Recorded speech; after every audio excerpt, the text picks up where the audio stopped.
Huwag kang mag-alala, ma. Isang matamis na ngiti lang, bibigay din yan. Sanay na yan na sunod-sunuran lang sa loob ng 20 taon. Ang boses ni Roel. Ang boses ng asawa ko. Tila nanggagaling sa kabilang mundo, malinaw ngunit nakakabingi. Nakatayo ako sa kusina, sa labas lamang ng kanilang silid kainan, hawak ang isang bandehadong puno ng pritong galunggong, ang paborito niyang ulam. Kanina lang, habang piniprito ko ang mga isda, ang puso ko'y puno ng pananabik. Bawat talsik ng mantika ay parang musika sa aking pandinig, isang awit ng pagbabalik, isang salmo ng pag-asa na sa wakas pagkatapos ng dagdalawang dekada ng pagtitiis sa Hong Kong, ay muli ko nang makakasama at mapagsisilbihan ang aking pamilya. Maingat kong inayos ang mga isda sa pinggan, pinalibutan ng hiniwang kamatis at sibuyas na para bang isa itong obra maestra. Ito ang pagmamahal ko na isinalin sa pagkain.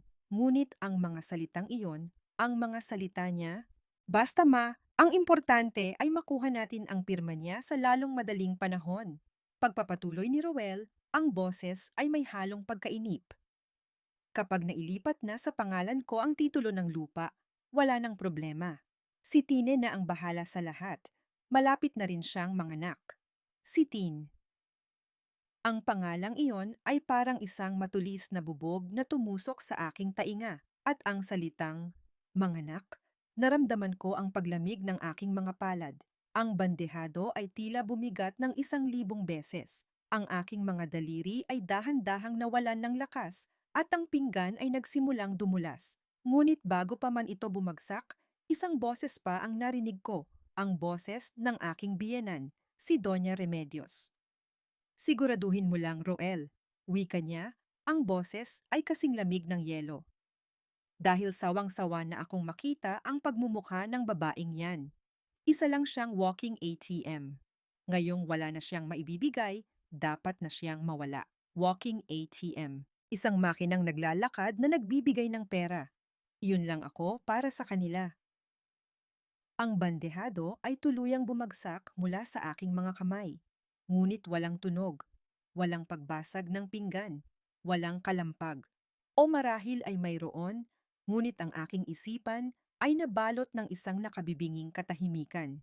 Ang tanging naririnig ko ay ang pagguho ng lahat ng pangarap na binuo ko sa loob ng 20 taon, ang pagbasag ng aking puso. Ang isip ko ay biglang lumipad pabalik sa mga sandali kaninang pagdating ko. Ang bigat ng 2 maleta at 3 balikbayan boxes na dala ko ay balewala kumpara sa bigat ng pananabik sa aking dibdib. Sa loob ng isa sa mga kahon na iyon ay ang pinakap-espesyal na regalo, isang kumot na gawa sa lana na personal kong ginantsilyo sa mga gabing hindi ako makatulog dahil sa pangungulila. Bawat tusok ng karayom ay may katumbas na panalangin. Bawat hibla ng sinulid ay may kalakip na pagmamahal. Ito sana ang init na yayakap sa kanila sa mga gabing wala ako. Ngunit walang mainit na yakap na sumalubong sa akin. Isang formal na beso mula kay Roel na ang mga mata ay tila tumitingin sa kung saan. Isang pilit na ngiti mula sa aking panganay, si Yana, na mas abala pa sa pagtipa sa kanyang cellphone. At isang halos hindi maipintang tingin mula sa aking bunso, si Jiro, na tila isang estranghero sa sarili kong dugot laman. Ang pinakamasakit ay ang paglapit ko kay Doña Remedios.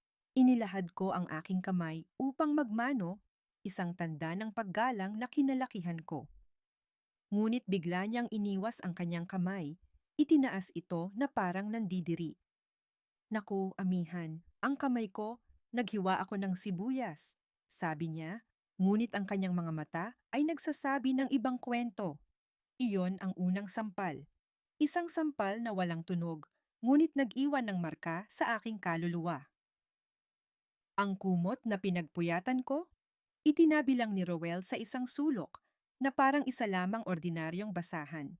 At ngayon, habang nakatayo ako rito, sa gitna ng mga basag na piraso ng aking pag-asa at ng pritong galunggong na nagkalat sa sahig, naiintindihan ko na ang lahat. Ang lamig ng kanilang pagtanggap kanina ay simula pa lamang pala. Itong kanilang usapan, ang tunay na pagsalubong. Ito ang ikalawang sampal. Ang sampal na tuluyang dumurog sa akin. Nabalik lamang ang aking diwa nang marinig kong bumukas ang pinto ng silid kainan. Lumabas si Roel at nang makita niya ako at ang nagkalat na pagkain sa sahig, ang una niyang reaksyon ay hindi pag-aalala, kundi inis. Mihan, ano ba namang nangyari dito? Sayang ang pagkain, wika niya. Ang kunot sa kanyang noo ay mas malalim pa kaysa sa anumang guhit ng pag-aalala. Tumingin ako sa kanya, sa asawa ko, sa lalaking pinag-alayan ko ng aking kabataan. Nakita ko ang kanyang mga mata at sa unang pagkakataon, wala na roon ang lalaking minahal ko. Isang estranghero ang nakatayo sa harapan ko. Hindi ako nagsalita.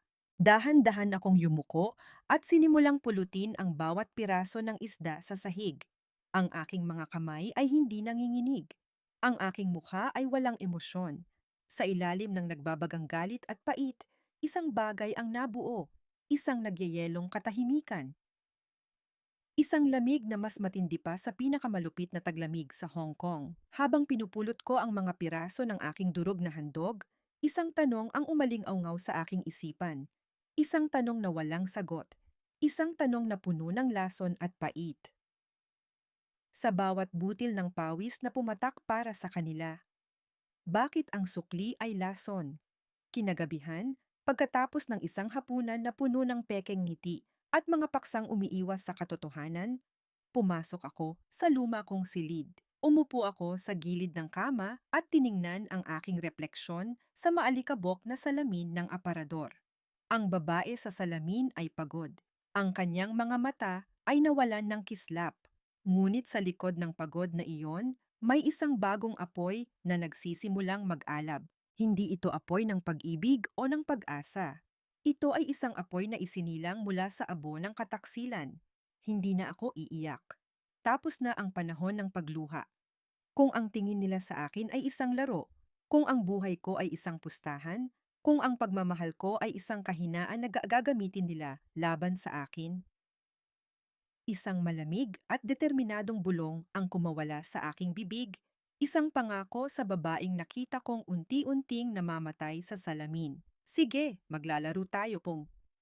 Ang refleksyon ko sa salamin ng aparador kagabi ay ang parehong refleksyon na sumalubong sa akin sa bintana ng kusina kinaumagahan.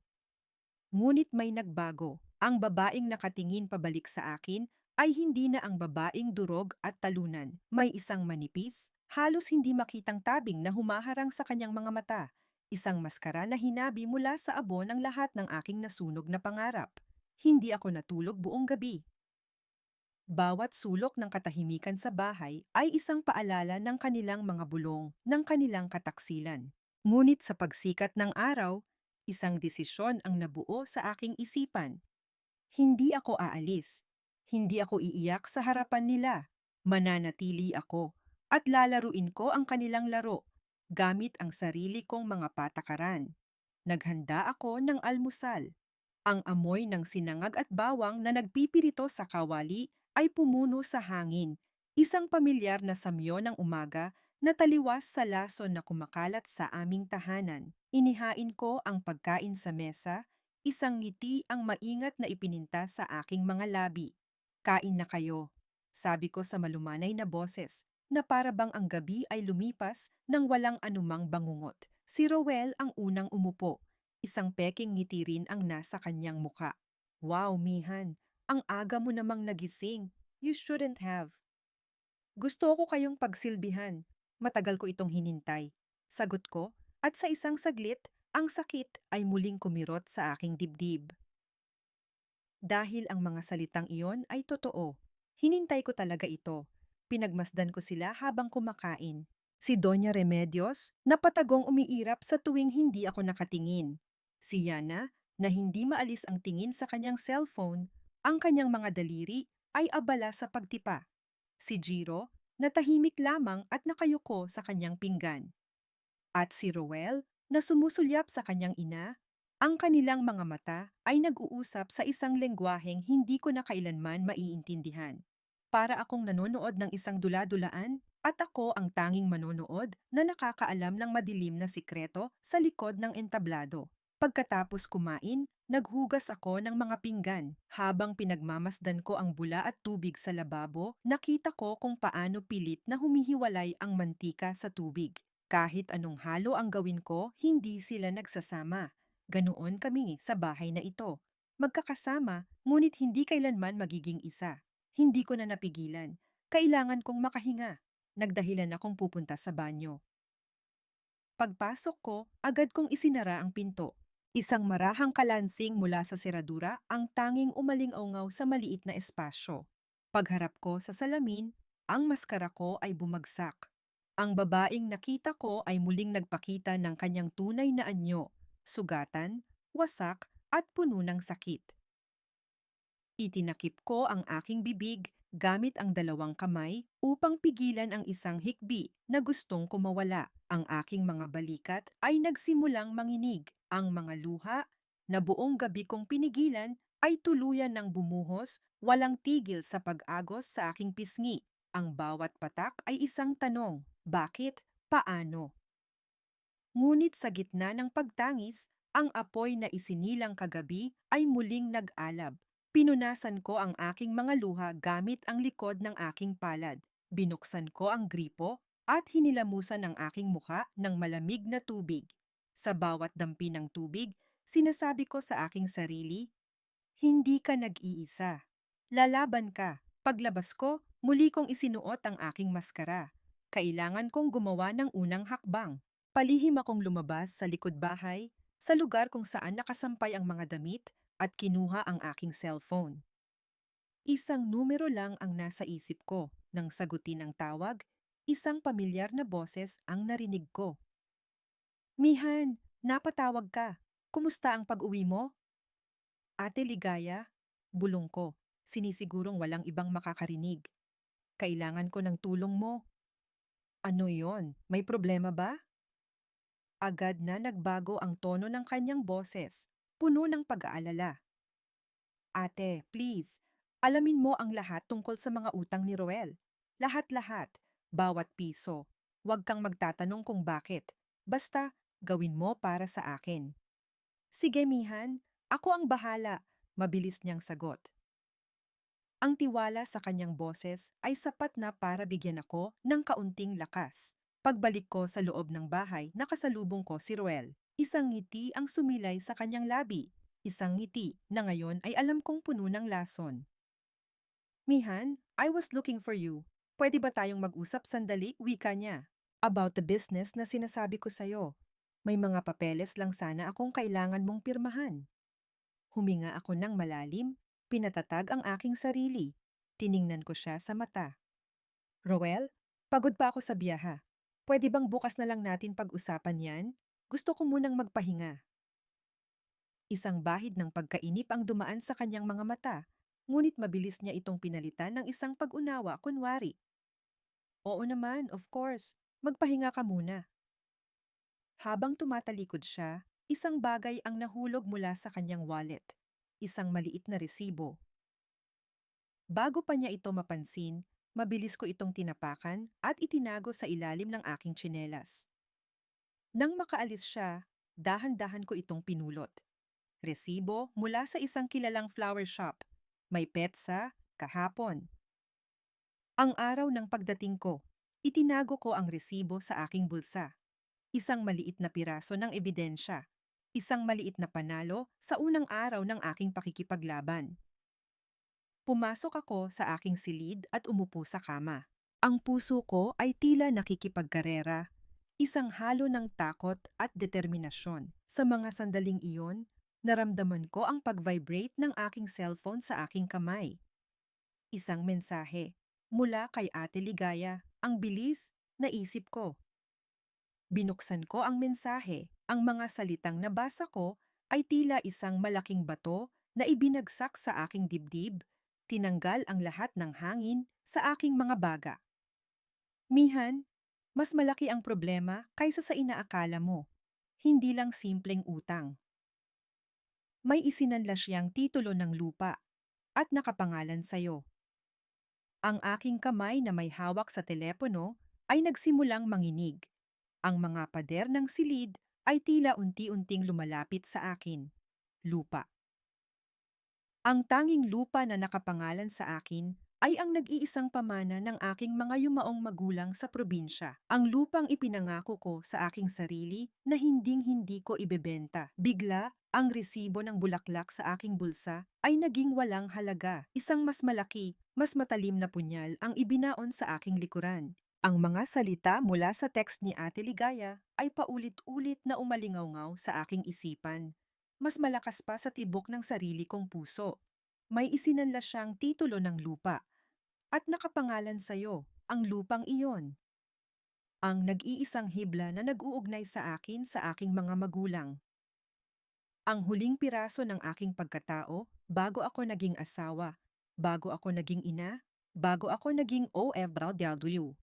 At ngayon, pati iyon ay unti-unti na ring kinukuha sa akin. Isang ugong mula sa sasakyang huminto sa tapat ng aming bahay ang pumutol sa aking pag-iisip. Ilang sandali pa, pumasok si Rowel at sa likod niya ay isang babae.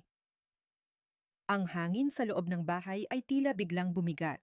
Bawat paghinga ko ay naging isang pakikibaka. Siya si Tine. Hindi ko pa man siya nakikita ng harapan, alam ko na. Ang paraan ng paglakad niya ay may halong pagmamay-ari. Ang kanyang mga mata ay nilibot ang aming munting sala na para bang sinusuri ang isang ari-arian na malapit ng mapa sa kanya.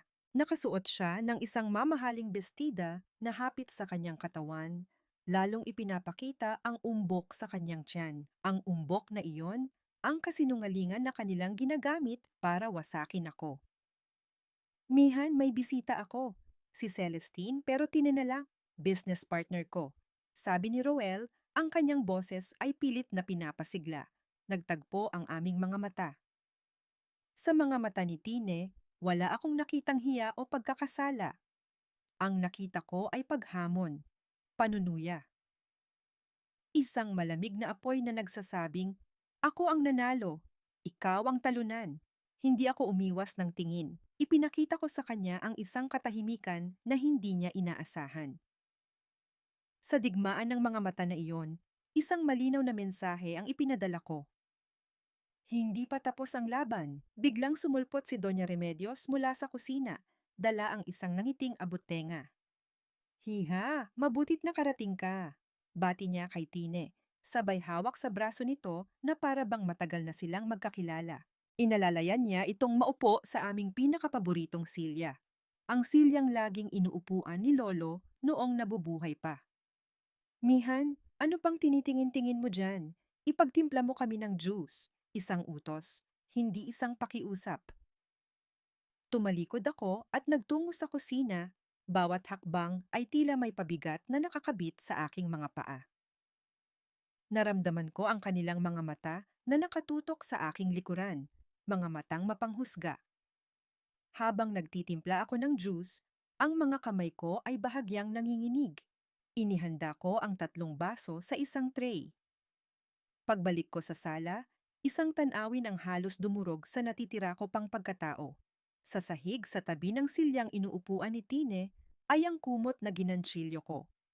Ang kumot na pinagpuyatan ko. Ang kumot na simbolo ng aking pagmamahal. Ngayon, ito ay ginawang sapin para sa tuta ni Doña Remedios na natutulog ng mahimbing. Ang aking sakripisyo, ang aking pagmamahal, ay naging isang simpleng higaan lamang ng aso. Isang matinding kirot ang gumuhit sa aking dibdib.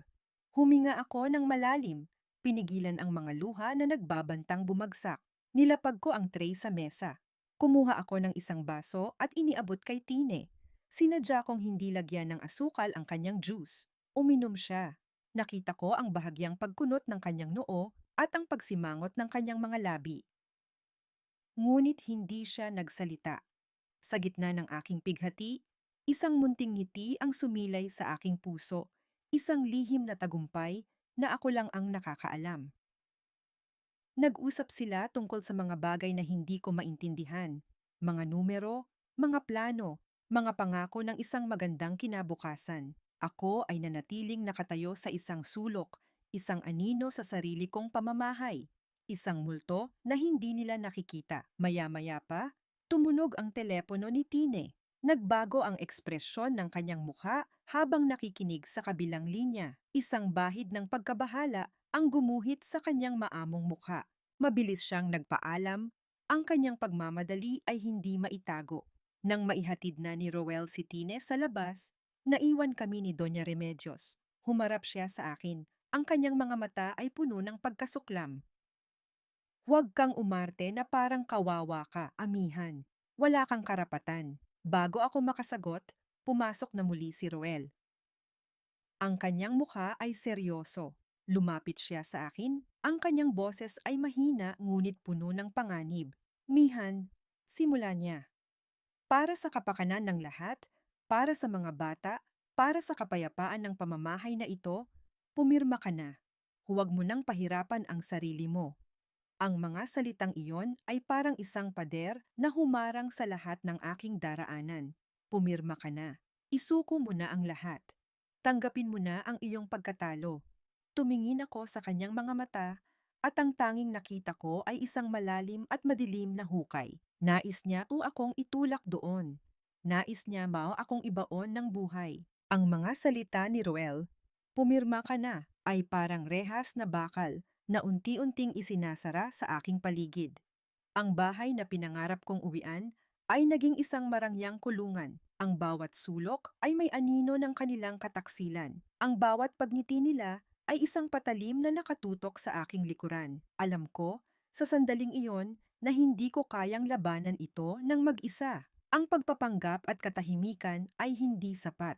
Kailangan ko ng sandata. Kailangan ko ng kaalaman, kailangan ko ng abogado. Ngunit paano? Saan ako hahanap ng tulong? Ang natitira kong pera ay maingat kong itinatago at alam kong ang serbisyo ng isang abogado ay hindi mura. Ang kahihiyan ay tila isang makapal na kumot na bumalot sa akin. Ako, si Amihan, na nagpadala ng libu-libong piso buwan-buwan, ngayon ay walang kakayahang ipagtanggol ang sarili. Isang alaala ang biglang sumagi sa aking isipan. Isang maliit na community center na malapit sa simbahan na minsan kong nadaanan bago ako umalis patungong Hong Kong. May nakapaskil doon tungkol sa libreng serbisyong legal para sa mga nangangailangan.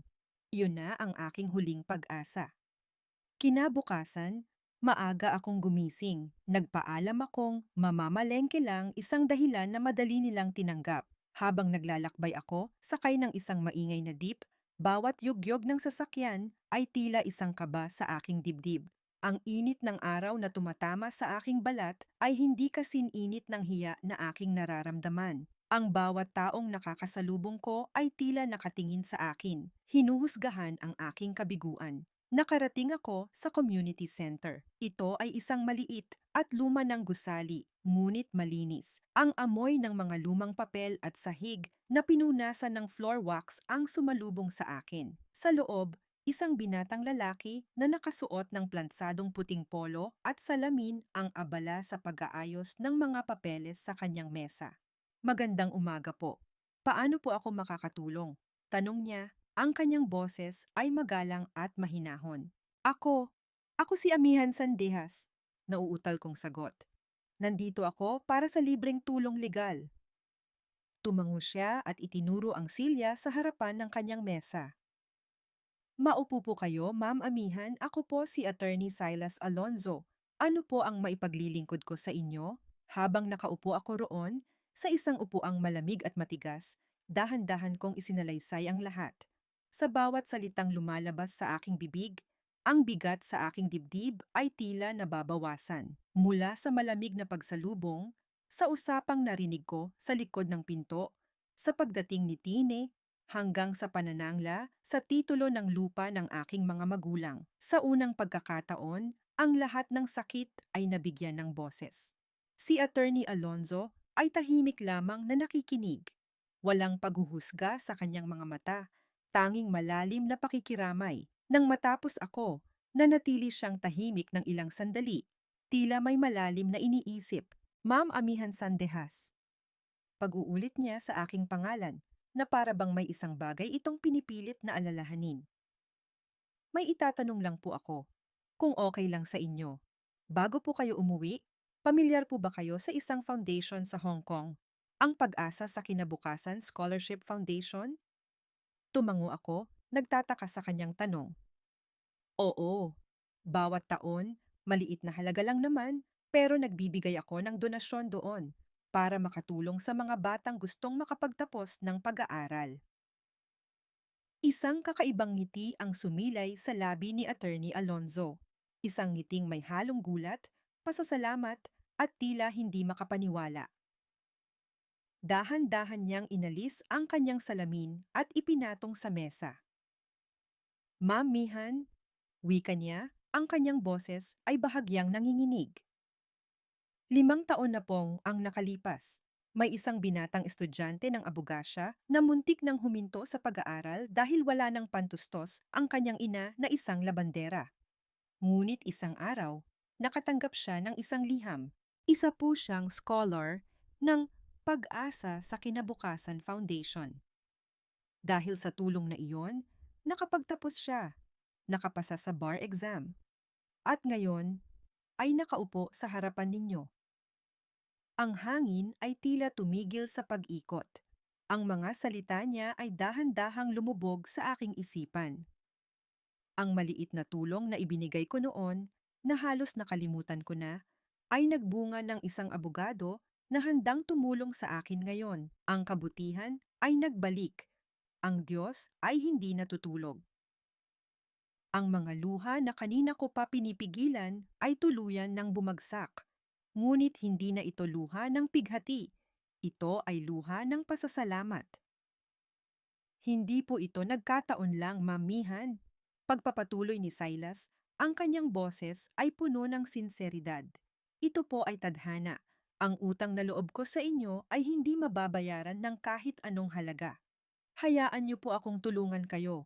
Pro bono, ituturing ko pong isang karangalan na ipaglaban ang kaso ninyo. Sa unang pagkakataon sa loob ng napakatagal na panahon, nakaramdam ako ng pag-asa. Isang sinag ng liwanag sa gitna ng kadiliman. Hindi na ako nag-iisa. Tumingin sa akin si Silas. Ang kanyang mga mata ay puno na ngayon ng determinasyon ng isang mandirigma. Para makapagsimula po tayo, sabi niya. Mayroon po ba kayong hawak na kahit anong ebidensya? Kahit ang pinakamaliit na bagay? Bigla naaalala ko ang resibong itinago ko sa aking bulsa. Ang maliit na piraso ng papel na nagpapatunay sa kasinungalingan ni Roel. Ang unang piraso ng aming panlaban. Umuwi ako sa bahay na iyon na may dalang isang bagay na matagal nang nawala sa akin. Pag-asa. Ang pakikipag-usap kay Attorney Silas ay parang isang munting kandila na sinindihan sa gitna ng madilim na kuweba. Hindi pa tapos ang laban. Mayroon akong kakampi. Ang resibo sa aking bulsa ay hindi na lamang isang piraso ng papel. Ito na ang aming unang bala. Ngayon, kailangan kong maghanap ng iba pa.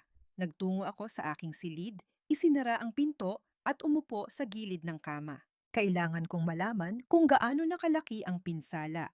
Kailangan kong makita ang katotohanan, gaano man ito kasakit. Dala ko mula sa Hong Kong ang lahat ng aking mahahalagang dokumento, kasama na ang luma kong passbook sa bangko na matagal ko nang hindi napapatingnan ng personal. Dahan-dahan ko itong binuklat. Ang bawat pahina ay puno ng mga numero na kumakatawan sa aking pawis, luha at pangungulila. Ito ang buhay ko sa loob ng 20 taon, naisiksik sa mga linya ng isang maliit na libreta. Nakarating ako sa mga huling pahina, sa mga transaksyon nitong mga nakaraang buwan. Ang aking mga mata ay sinundan ang mga petsa at mga halaga. At doon, nakita ko sila, sunod-sunod na malalaking withdrawal. Libo-libo, 10,000, 20,000. Ang mga petsa ay halos magkakasunod. Ang puso ko ay nagsimulang tumibok ng mas mabilis.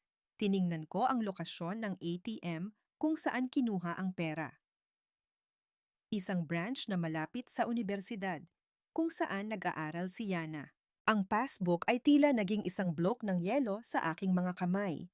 Isang matinding lamig ang gumapang mula sa aking mga daliri paakyat sa aking mga braso, hanggang sa bumalot ito sa aking buong katawan. Hindi maaari. Baka nagkakamali lang ako. Baka may ibang dahilan. Ngunit ang katotohanan ay isang malupit na kaaway. Hindi ito nagtatago. Naalala ko ang pagiging balisa ni Yana. Ang palagi niyang paghingi ng dagdag na allowance. Ang mga bagong damit at gamit na nakikita ko sa kanyang silid. Ang pagkaabala niya sa cellphone. Ang lahat ng piraso ay unti-unting nagdikit-dikit, bumubuo ng isang larawan na hindi ko kayang tanggapin.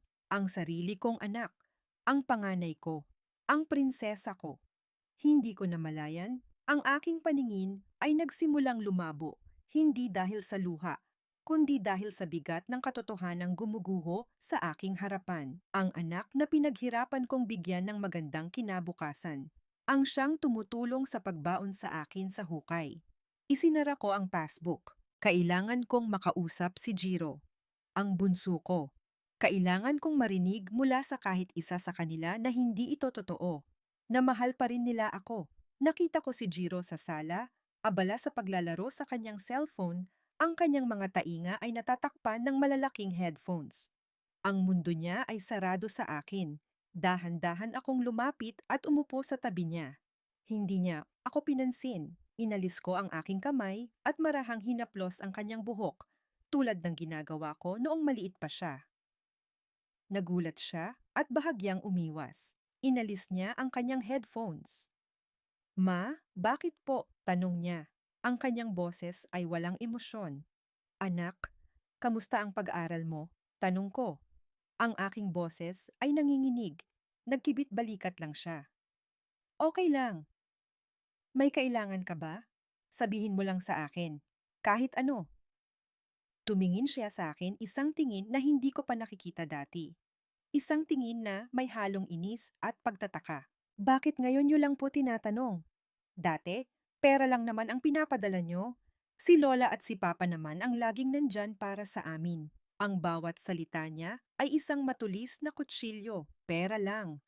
Iyon lang ba ang tingin nila sa akin? Hindi ba nila naisip na sa bawat padalang iyon, kalakip ang bawat piraso ng aking pagkatao? Na sa bawat pagkain na inihahain nila sa mesa, katumbas noon ay ang mga araw na tiniis ko ang gutom? Jiro, ginawa ko ang lahat ng iyon para sa inyo, para sa kinabukasan nyo. Isang mapait na ngiti ang sumilay sa kanyang mga labi. Talaga po? O para masabi nyo lang na natulungan nyo kami?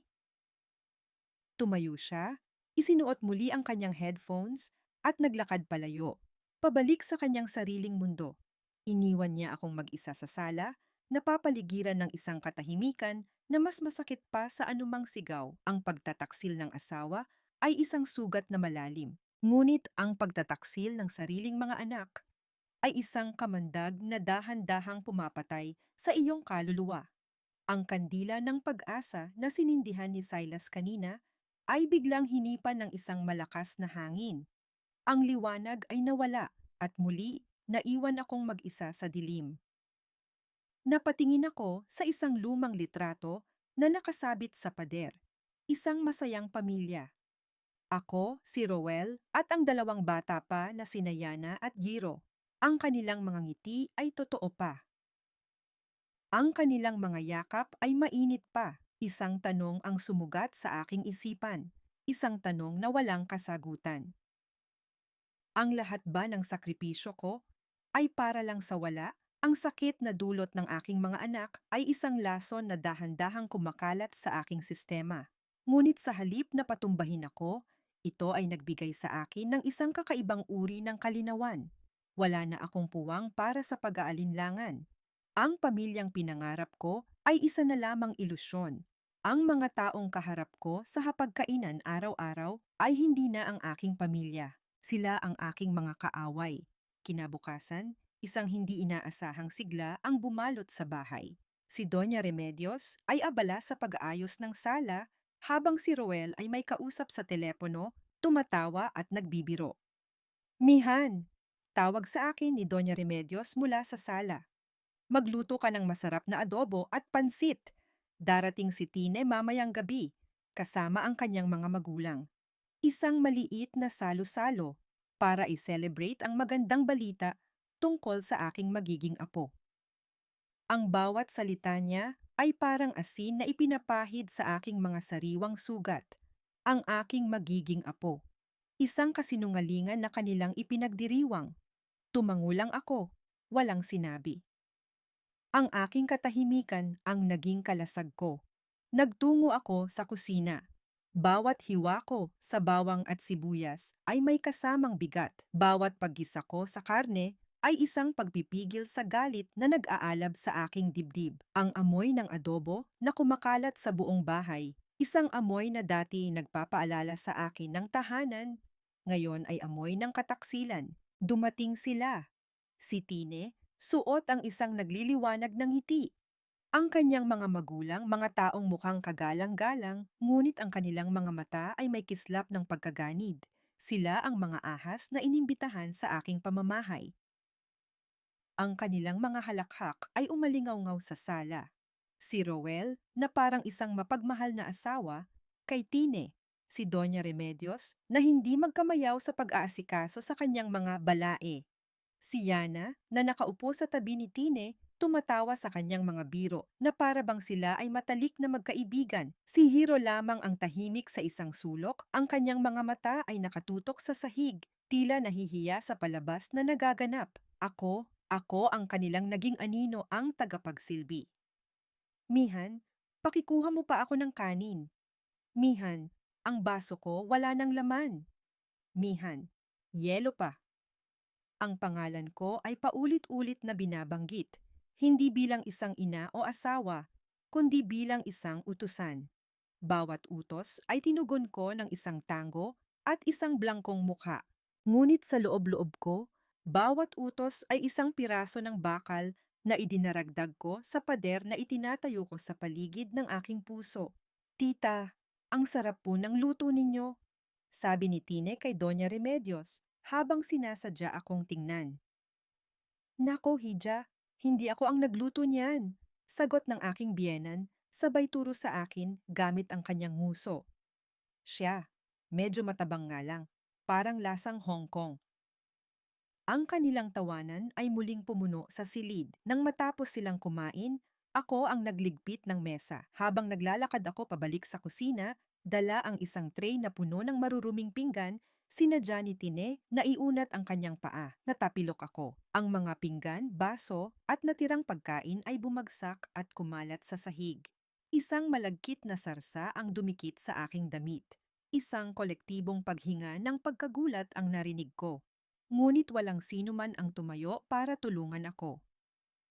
Ano ka ba naman, Mihan? Ang clumsy mo naman. Sigaw ni Doña Remedios. Ang kanyang boses ay puno ng pagkainis. Tingnan mo ang ginawa mo. Ang dumi-dumi na. Tumingala ako mula sa aking pagkakaupo sa sahig. Nakita ko ang isang bahagyang ngiti sa mga labi ni Tine. Isang ngiti ng tagumpay. Hayaan niyo na po, tita. Aksidente lang po, sabi pa niya, sa isang boses na puno ng pekeng pag-unawa. Hindi. Dapat niyang linisin, yan ngayon din, mariing sabi ni Doña Remedios. Kumuha siya ng basahan at inihagis ito sa sahig, malapit sa aking mga paa. Linisin mo yan, ngayon na. Sa harapan nilang lahat, ng aking asawa, ng aking mga anak, ng mga estrangherong ito, ako ay napaluhod. Dahan-dahan kong pinulot ang bawat basag na piraso ng pinggan. Ginamit ko ang basahan para punasan ang malagkit na sahig. Ang aking dignidad ay parang isa sa mga basag na pirasong iyon, pinulot at itinapon na lang. Sa isang saglit, nagtama ang aming mga mata ni Hiro. Nakita ko sa kanyang mga mata ang isang bagay, awa o pagkakasala. Mabilis siyang umiwas ng tingin. Pagkatapos kong linisin ang lahat, tumayo ako at nagdala ng mga gamit sa kusina. Hindi na ako muling lumabas. Hinayaan ko silang magpatuloy sa kanilang pista. Nakatayo ako sa harap ng lababo, napapaligiran ng bundok ng maruruming pinggan. Ang aking mga kamay ay nanginginig, hindi sa takot, kundi sa sukdulang galit. Tiningnan ko ang aking mga palad, ang mga kalyo mula sa 20 taong pagtatrabaho, ang mga gatla na simbolo ng aking pagsasakripisyo. Ito ang mga kamay na nagpakain sa kanila. Ito ang mga kamay na nag-aruga sa kanila mula sa malayo. Ito ang mga kamay na kanilang nilapastangan ngayong gabi. At sa sandaling iyon, isang pangako ang binitiwan ko sa aking sarili. Ang mga kamay na ito, ang siya ring magiging dahilan ng kanilang pagbagsak. Ang galit ay isang pambihirang panggatong. Hindi ito tulad ng pag-asa na isang mainit na liwanag. Ang galit ay isang malamig na apoy, isang uri ng enerhiya na nagpapanatili sa iyong gising sa gitna ng gabi at nagbibigay linaw sa iyong isipan sa umaga. Ang kahihiyan na ipinalunok nila sa akin noong gabing iyon ay hindi pumatay sa akin. Sa halip, ito ang gumising sa bawat himaymay ng aking pagkatao. Kinabukasan, bago pa man tumilaok ang mga manok, nagpaalam akong magsisimba, isang dahilan na hindi nila maaaring tutulan. Ngunit ang aking tunay na destinasyon ay ang maliit na opisina ni Attorney Silas Alonzo. Inilatag ko sa kanya ang lahat ng nangyari, ang hapunan, ang insidente sa sahig, ang mga salitang ibinato sa akin. Nakita ko ang pagigting ng kanyang panga habang nakikinig. Ito na po ang simula ng kanilang pag-atake, Ma'am Mihan. Sabi niya, ang kanyang boses ay seryoso. Gagamitin nila ang psychological warfare para sirain ang inyong loob hanggang sa kayo na mismo ang sumuko. Hindi natin sila maaaring hayaan. Ano ang kailangan kong gawin? Tanong ko, ang aking boses ay matatag. Kailangan natin ng matibay na ebidensya, mga dokumento, mga pag-uusap. Sagot niya. May kinuha siya mula sa kanyang drawer. Isang maliit na bagay na mukhang ordinaryong keychain. Ito po ay isang voice recorder. Maliit pero malinaw ang kuha. Kailangan nating marinig mula mismo sa kanilang bibig ang kanilang mga plano. At mamihan, kailangan nating mahanap ang mga pekeng medical records na sinasabi ninyo. Ang pagbalik ko sa bahay ay may kasamang bagong bigat. Ang keychain ay nakasabit sa aking bag, ngunit ang pakiramdam ko ay para akong may dalang isang bomba na anumang oras ay maaaring sumabog. Ang bahay na dati ay kulungan ko lamang, ngayon ay naging isang larangan ng digmaan kung saan ako ang espiya. Dumating ang pagkakataon nang magpaalam si Roel na ihahatid niya sa palengke si Doña Remedios. Ito na yon. Ang puso ko ay nagsimulang tumibok ng napakabilis. Ang bawat pagkabog nito ay isang malakas na pagtambol sa loob ng aking dibdib, sapat na para marinig ko ito sa aking mga tainga. Nang marinig ko ang ugong ng sasakyan na papalayo, agad akong kumilos. Una kong pinuntahan ang kanilang silid. Ang silid na dati naming pinagsaluhan ni Roel. Ang amoy ng pabango niya ay nanunuot pa rin sa hangin. Ngunit ngayon, ito ay amoy ng isang estranghero. Nagsimula akong maghalungkat. Ang aking mga kamay ay nanginginig sa takot at kaba. Bawat anino na gumagalaw sa bintana, bawat kaluskos mula sa labas ay nagpapatigil sa aking paghinga. Tiningnan ko ang lahat. Sa ilalim ng kama, sa likod ng mga damit sa aparador. Wala.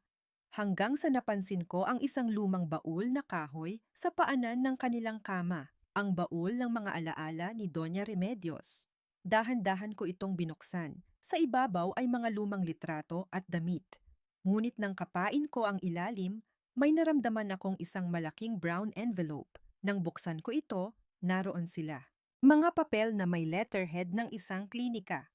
Mga resulta ng ultrasound na may pangalan ni Ma. Celestine Lontok. Ngunit may mali.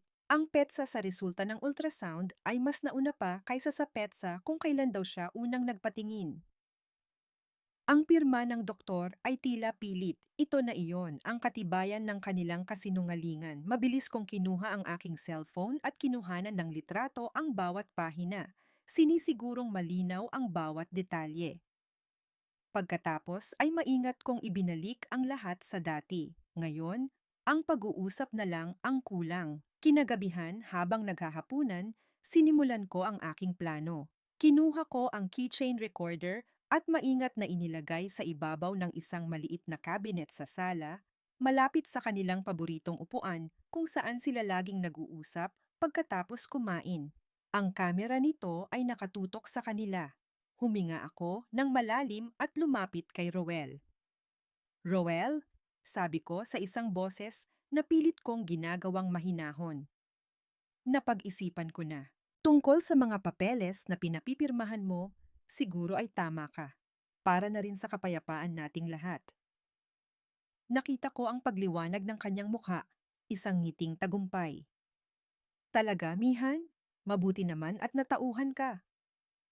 Pagkatapos ng hapunan, gaya ng inaasahan, naupo sila ni Doña Remedios sa sala. Pumasok ako sa aking silid, ngunit iniwan kong bahagyang nakabukas ang pinto. Ang aking tainga ay nakatutok sa kanilang bawat salita. Nang gabing iyon, mag-isa sa aking madilim na silid, kinuha ko ang recorder. Isinaksak ko ang earphones sa aking tainga at pinindot ang play button. Narinig ko ang kanilang mga boses, malinaw na malinaw, ang kanilang pagtawa, ang kanilang pagmamaliit sa akin, at pagkatapos ang mga salitang tuluyang bumaon ng punyal sa aking puso. Magaling anak, sabi ni Doña Remedios. Isang pirma na lang, at atin na ang lahat. Pagkatapos niyan, pwede na nating palayasin ang pabigat na yan. At kapag nagtanong ang mga bata, sabihin na lang natin na sumama siya sa ibang lalaki, na iniwan niya ulit kayo. Sino ba naman ang maniniwala sa isang babaeng iniwan ang pamilya sa loob ng 20 taon? Isang malamig na agos ang dumaloy sa aking mga ugat. Hindi lang pala nila plano na kunin ang lahat sa akin. Plano rin nilang sirain ang natitira ko pang pagkatao sa mata ng aking mga sariling anak. Plano nilang gawin akong kontrabida sa sarili kong kwento. Ang mga salitang narinig ko mula sa voice recorder ay isang laso na nanunuot sa bawat ugat ng aking katawan. Sa loob ng ilang araw, ang laso na iyon ay dahan-dahang gumapang. Sinisira ang aking kakayahang kumain, matulog, at mag-isip ng tuwid. Ang bawat pagngiti na ipinapakita ko sa kanila sa umaga ay isang napakabigat na maskara at sa bawat paglipas ng gabi, ang bigat nito ay lalong dumadagan. Ang aking katawan ay nagsimulang sumuko. May mga sandali na ako'y biglang nahihilo habang nagwawalis o kinakapos ng hininga habang naguhugas ng pinggan. Isang malamig na pawis ang madalas na tumatagaktak sa aking likuran kahit na hindi naman mainit. Ang dibdib ko ay palaging masikip, na para bang may isang higanting kamay na nakahawak sa aking puso at hindi ito binibitawan. Isang gabi, habang naghahanda ako ng hapunan, naramdaman ko na naman ang kakaibang paninikip sa aking dibdib. Ang bawat paghinga ay isang paghihirap. Ang aking paningin ay nagsimulang manlabo. Napakapit ako sa gilid ng mesa para suportahan ang aking sarili. Mihan, ano na, gutom na kami. Sigaw ni Doña Remedios mula sa sala. Sinubukan kong sumagot, ngunit walang boses na lumabas. Bigla isang malakas na daing ang narinig ko mula sa sala. Aray, ang tiyan ko. Ang boses ni Tine.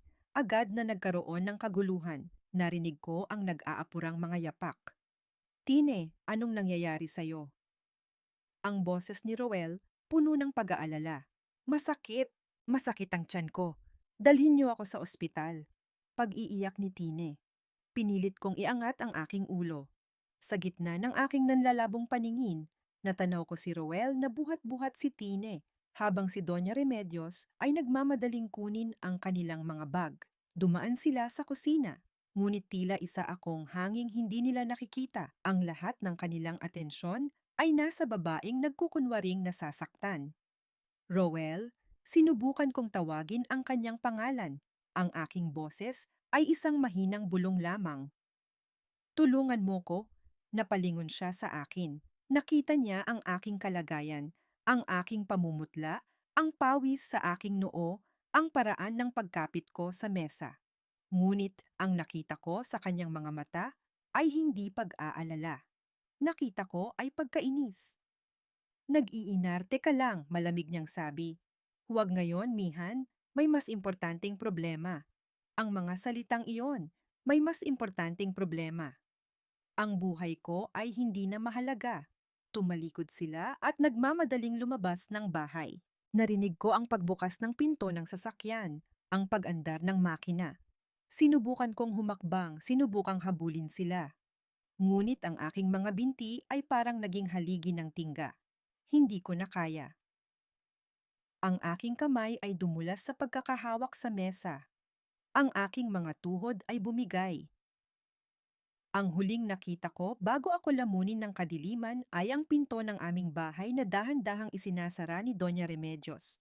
At ang huling narinig ko ay hindi ang papalayo at papahinang ugong ng makina ng kanilang sasakyan. Ang huling narinig ko ay ang isang matigas na kalansing ng seradura. Ikinandado nila ako.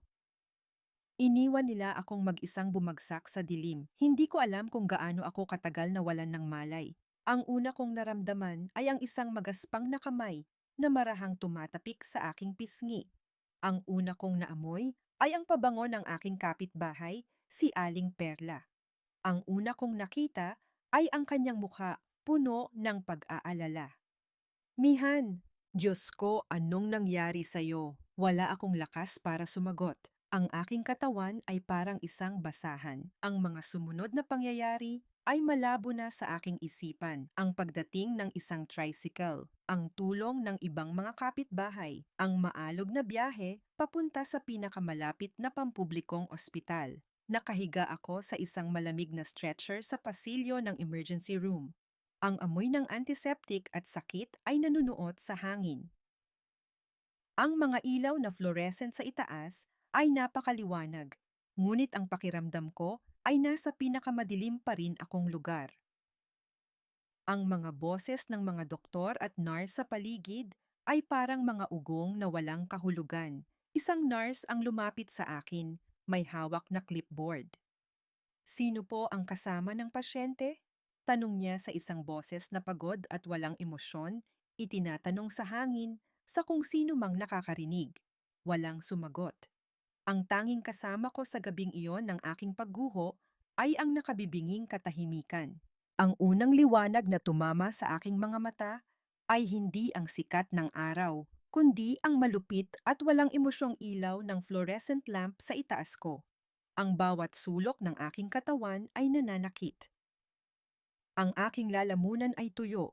Ang tanging nararamdaman ko ay isang malawak na kawalan, na para bang ang aking kaluluwa ay hinigop palabas ng aking katawan at ang naiwan na lamang ay isang hungkag na sisidlan. Nasa pasilyo pa rin ako ng ospital. Ang kaguluhan ng gabi ay napalitan ng isang pagod na katahimikan ng madaling araw. Ang mga doktor at nurse ay gumagalaw na parang mga anino, ang kanilang mga muka ay guhit-guhit ng puyat. Ako ay isa lamang sa maraming nakahilerang katawan sa mga stretcher, isang numero sa isang listahan, isang problemang kailangang ayusin. Sa gitna ng aking pag-iisa, isang pamilyar na grupo ng mga boses ang pumutol sa katahimikan. Ano ba namang klasing ospital ito? Kanina pa kami rito. Ang boses ni Doña Remedios puno ng pagkainip. Ma, relax lang. The doctor is checking on her. Ang sagot ni Roel. Sila. Nasa iisang lugar lang kami.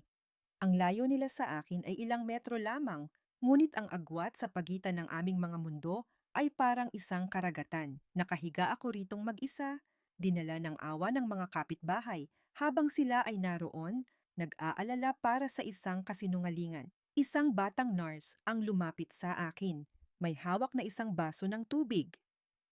Ang kanyang mukha ay pagod, ngunit ang kanyang mga mata ay may bahid ng kabaitan. Ma'am, okay na po ba ang pakiramdam nyo? Mahina niyang tanong. Dehydration at overfatigue po ang findings ng doktor. Kailangan niyo pong magpahinga. Tumango lang ako. Walang lakas na magsalita. Tinulungan niya akong bumangon ng bahagya para makainom. Habang umiinom ako, ang aking mga mata ay napako sa grupo ni Roel, na ngayon ay kausap na ng isang doktor. Napansin ng nurse ang direksyon ng aking tingin. Isang bahid ng pagkilala ang dumaan sa kanyang mukha. Pamilya niyo po ba sila? Tanong niya sa isang bulong. Umiling ako. Ang simpleng pag-iling na iyon ay may dalang bigat ng lahat ng kataksilan na dinanas ko. Tumingin muli ang nurse sa kanila, pagkatapos ay sa akin. May isang bagay sa aking mga mata, marahil ang sukdulang kawalan ng pag-asa, ang nag-udyok sa kanya na magsalita. Lumapit pa siya ng kaunti. Ang kanyang boses ay halos hindi marinig. Alam niyo po, yang babaeng yan. Sabi niya, patungkol kay Tine. Pangatlong beses na yan dito ngayong buwan para sa pananakit ng tiyan. Laging sinasabi na buntis, pero sa record niya, myoma lang naman ang nakalagay. Kaya laging nireresetahan lang ng pain reliever at pinapauwi. Ang mga salita niya ay hindi isang dagok. Hindi ito isang sampal. Ito ay isang sinag ng liwanag na tumagos sa pinakamadilim na sulok ng aking isipan. Myoma. Isang bukol, hindi isang bata. Ang lahat ng piraso ng palaisipan ay biglang nagkabit-kabit. Ang pekeng medical records, ang pekeng pag-arte. Ito ang kanilang alas. Ito ang kanilang sandata laban sa akin. At ngayon, hawak ko na rin ito. Tumingin ako sa nurse, ang aking mga mata ay nagtatanong. So sigurado ka? Isang mabilis na tango ang kanyang sagot. Ang pangalan niya po ay Gina. Bulong niya. Tumutukoy sa kanyang sarili. Kung sakaling kailanganin niyo po ng katotohanan. Pagkatapos ay mabilis siyang tumalikod at naglakad palayo, na para bang walang nangyaring pag-uusap. Ang huling piraso ng ebidensya na kailangan ko. Hindi ito ibinigay sa akin ng tadhana sa isang magandang paraan. Ibinigay ito sa akin sa sahig ng isang malamig na ospital sa gabing inabandona ako ng lahat.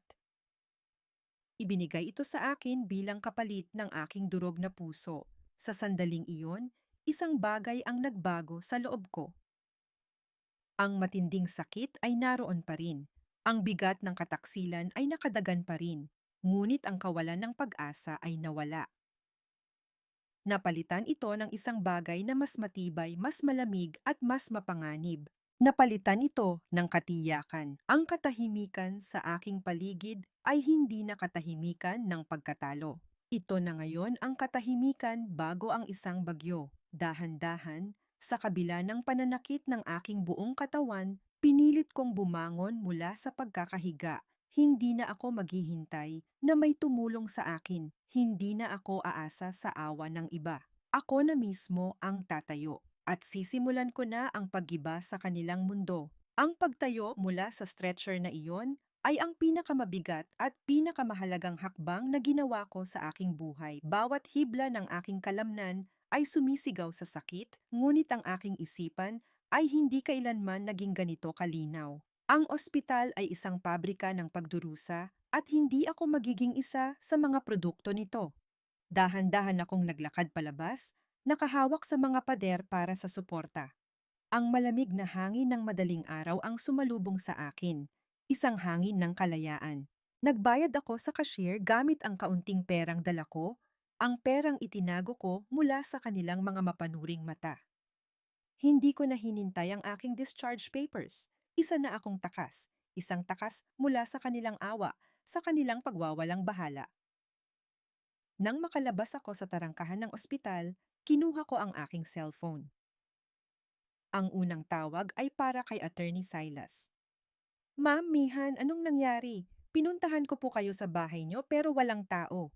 Ang kanyang boses ay puno ng pag-aalala. Nasa ospital ako, attorney, pero paalis na. Sagot ko, ang aking boses ay kalmado ngunit may diin. Nakuha ko na. Nakuha ko na ang huling piraso. Ang pangalan niya ay Gina. Isa siyang nurse at alam niya ang lahat tungkol sa myoma. Isang sandali ng katahimikan ang sumunod sa kabilang linya. Pagkatapos, Ma'am Mihan, sapat na po iyan. Higit pa sa sapat. Umalis na po kayo dyan. Magtago po muna kayo. Hindi, mariin kong sabi. Uuwi ako sa bahay. Doon natin sila haharapin. Ngunit hindi pa ngayon. Kailangan ko munang gawin ang isang bagay. Pagkatapos ng tawag, isang numero pa ang aking tinawagan. Isang numero sa Hong Kong. Ate Ligaya, sabi ko, nang sagutin niya ang tawag. Mihan, Diyos ko, kinakabahan ako sa'yo. Anong nangyayari? Ate, pakinggan mo akong mabuti. Wika ko, ang bawat salita ay may bigat ng isang utos. Yung investment natin sa remittance center. I-freeze mo ang lahat ng joint accounts.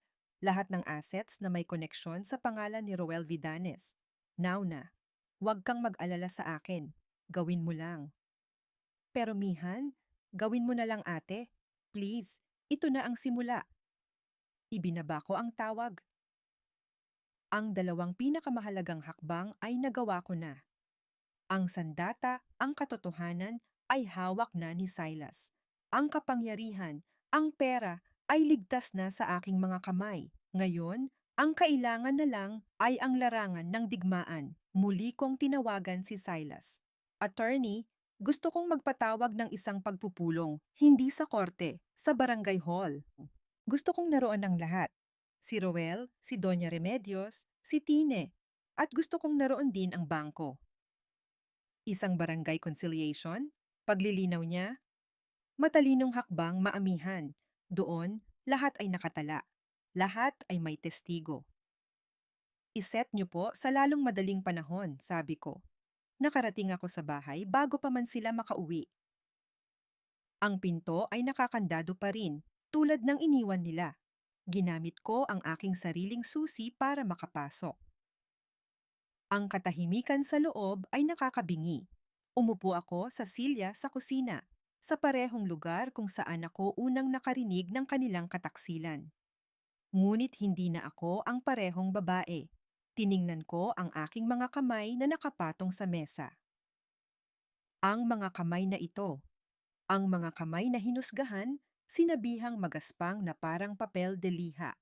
Ang mga kamay na ito ang nagluto, naglaba, nagpunas ng sahig, nagpadala ng pera, at ngayon, ang mga kamay na ito ang humawak ng telepono para simulan ang isang digmaan. Maya-maya pa, narinig ko ang ugong ng kanilang sasakyan, narinig ko ang pagbukas ng gate, narinig ko ang kanilang mga boses, pagod at iritado. Hindi ako kumilos. Nanatili lang akong nakaupo roon, sa dilim ng kusina. Hinihintay silang pumasok. Hinihintay silang makita ako. Hinihintay silang pumasok sa bitag na inihanda ko para sa kanila. Ang pagpasok nila sa bahay ay parang isang eksena sa isang silent movie. Nakita nila ako, nakaupo sa dilim, isang anino sa sarili kong kusina. Ang kanilang pagod at pagkainis ay napalitan ng gulat, pagkatapos ay ng pagtataka. Walang nagsalita. Ang tanging maririnig lamang ay ang mahinang ugong ng refrigerator at ang malakas na pagkabog ng kanilang mga dibdib na halos marinig ko na. Hindi ako kumilos. Hinayaan ko silang malunod sa katahimikan na iyon, sa mga tanong na bumubuo sa kanilang isipan. Iyon ang huling gabi ng kanilang kapayapaan. 2 araw ang lumipas na puno ng isang kakaibang tensyon. Ang aking katahimikan ay naging isang pader na hindi nila kayang gibain. Nagkukunwari silang normal ang lahat, ngunit palagi silang nagbubulungan. Hanggang sa dumating ito. Isang opisyal na sulat mula sa barangay, inihatid ng isang tanod. Isang imbitasyon para sa isang pagpupulong, isang conciliation. Ano to? Tanong ni Roel. Ang kanyang boses ay may halong pagbabanta, habang iwinawagayway ang sulat sa harapan ko. Anong kalokohan na naman to, Mihan? Isang pag-uusap lang. Mahinahon kong sagot, hindi inaalis ang aking tingin sa tasa ng kape na hawak ko. Para magkaliwanagan na tayong lahat. Ang araw ng pagtutuos ay dumating. Ang barangay hall ay isang maliit at simpleng silid lamang. Ngunit sa araw na iyon, para sa akin, ito ay isang korte suprema. Naroon si Attorney Silas, kalmado at propesyonal. Naroon ang isang kinatawan mula sa bangko, isang babaeng may seryosong mukha. At naroon sila, si Roel, si Doña Remedios at si Tine, na halatang napipilitan lamang. Ang kapitan ng barangay, isang matandang lalaki na may mabuting reputasyon, ang namagitan. Okay, nandito tayo para pakinggan ang issue sa pagitan ni Ginang, Amihan Sandejas at Ginoong Roel Vidanes. Mihan, ikaw daw ang nag-request ng pagpupulong na ito.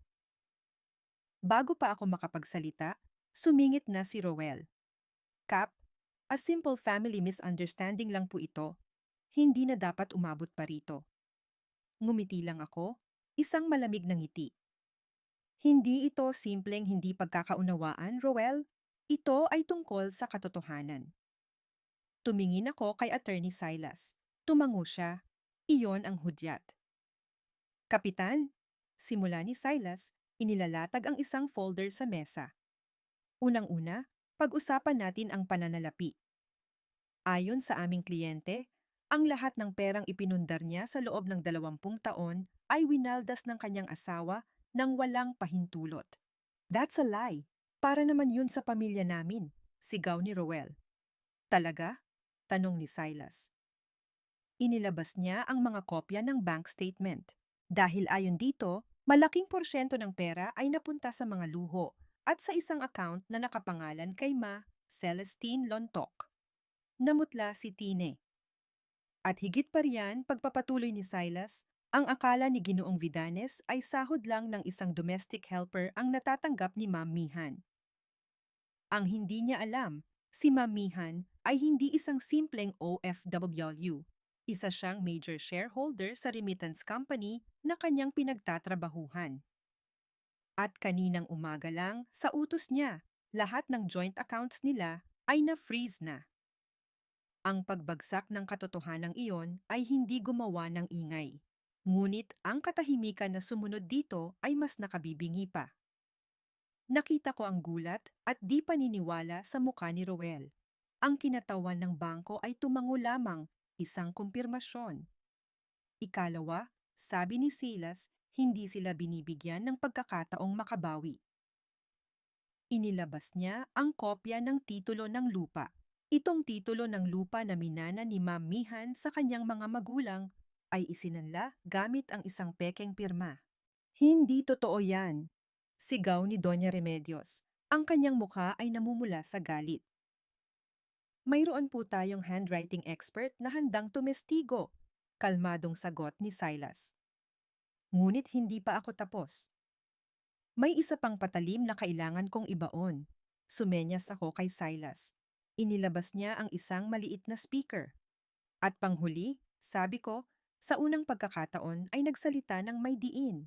Gusto kong marinig ninyong lahat kung paano nila ako pag-usapan kapag nakatalikod ako.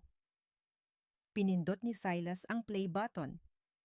Ang boses ni Doña Remedios ay umalingaw-ngaw sa silid. Isa lang siyang walking ATM. Ngayong wala na siyang maibibigay, dapat na siyang mawala.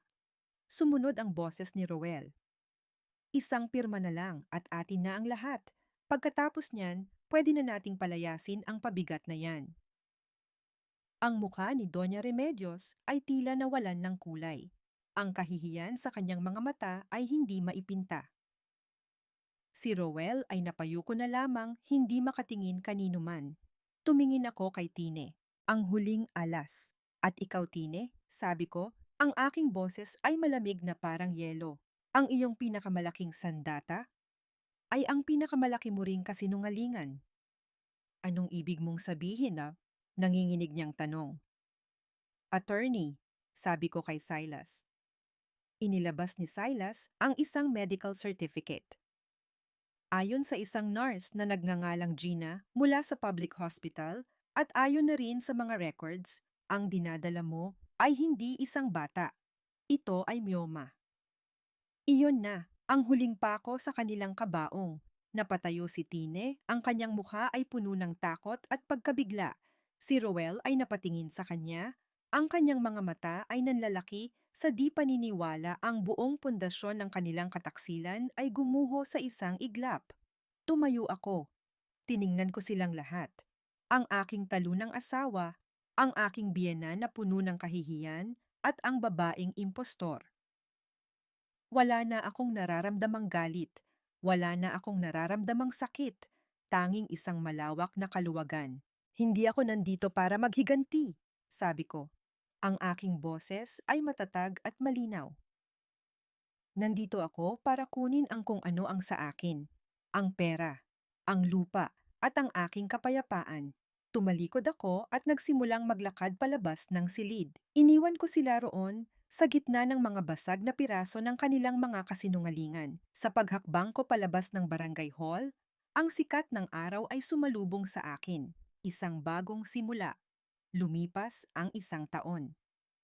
Nakatayo ako ngayon sa loob ng isang maliit ngunit maliwanag na opisina. Ang amoy sa hangin ay hindi na ang amoy ng lumang mantika o ng sama ng loob, kundi ang amoy ng bagong timplang kape at ng mga pahina ng libro. Ang tanging maririnig ay hindi na ang mga bulong ng kataksilan, kundi ang mahinang ugong ng aircon at ang tunog ng mga daliring nagtatype sa keyboard. Ang init na dumadampi sa aking balat ay hindi na ang init ng kahihiyan, kundi ang init ng sikat ng araw na tumatagos sa malaking bintanang salamin, isang bintana na nakaharap sa isang bagong umaga. Ito ang opisina ng Tahanan Foundation, isang maliit na organisasyon na itinayo ko. Isang tahanan para sa mga OFW na umuuwing bigo, sugatan at nawalan ng pag-asa. Dito, binibigyan namin sila ng tulong legal, ng payo sa pananalapi, at higit sa lahat, ng isang lugar kung saan may nakikinig sa kanila. Ang sakit na minsan ay halos pumatay sa akin, ngayon ay naging isang ilaw na gumagabay sa iba. Payapa na ba ako? Oo. Ang kapayapaan pala ay hindi ang kawalan ng problema. Ito pala ang pagkakaroon ng layunin. Ang mga anino ng nakaraan, sila ay naroon pa rin, ngunit hindi na sila nakakatakot. Si Roel ay nahaharap sa kasong estafa na isinampa ng bangko. Ang kanyang kayabangan ay napalitan ng isang pagod na pagtanggap sa kanyang kapalaran. Ngunit ang pinakamatinding parusa sa kanya ay hindi ang kulungan. Ito ay ang pagiging isang estranghero sa sarili niyang mga anak. Si Doña Remedios ay nakatira pa rin sa malaking bahay na dati naming tinitirhan. Ngunit ngayon, ang bahay ay isa ng malaking nitsyo ng katahimikan. Ang mga kapitbahay ay hindi na bumibisita. Ang mga kaibigan ay lumayo. Ang hiya, ang kahihiyan, ay naging kanyang permanenteng kasama. Isang multo na mas malupit pa kaysa sa anumang selda. Si Tine, naglaho na parang bula. Isang manloloko na lumipat na sa susunod niyang biktima. Wala na siyang kapangyarihan sa akin. Isa na lamang siyang masamang panaginip na nagisingan ko na. Pinatawad ko na ba sila? Siguro sa sarili kong paraan. Natutunan ko na ang pagpapatawad pala ay hindi tungkol sa kanila. Hindi ito paglimot sa sakit na kanilang idinulot. Tungkol pala ito sa akin. Ito ang pagpapalaya sa sarili ko mula sa tanikala ng galit. Ito ang pagpili na huwag nang hayaan ang kanilang kasalanan na patuloy na manakit sa akin sa kasalukuyan. Ang aking mga anak. Sila ang pinakamalaking bahagi ng aking paghilom. Isang hapon, dumating si Yana sa aking opisina. Hindi na siya ang prinsesang nasanay sa luho. Ang kanyang mga kamay ay may kaunting kalyo na ngayon mula sa kanyang trabaho bilang isang service crew. Walang masyadong salita. Inilapag niya sa aking mesa ang isang sobre. Sa loob ay ang kanyang unang sahod at isang maliit na sulat.